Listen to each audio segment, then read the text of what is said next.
אשמח לתת לכם כמה טיפים קצרים לשיפור מיידי בהתנהלות הכספית. הטיפ הראשון, לנו כאנשים יש נטייה לייפות את המציאות. אנחנו תמיד מעגלים הכנסות כלפי מעלה והוצאות כלפי מטה. ובפועל הכל הפוך, ומשם נובע המינוס.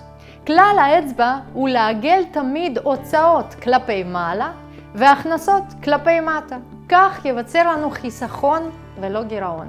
הטיפ השני, תמיד יש לחשוב כמה חודשים קדימה.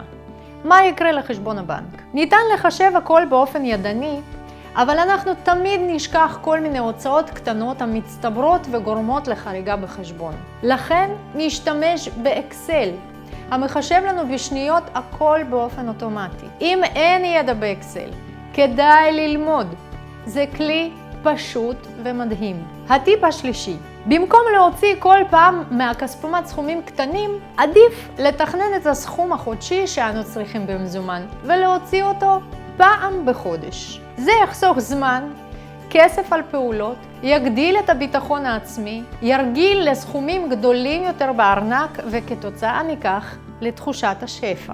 הטיפ הרביעי, כדאי להתייחס לכסף בכבוד.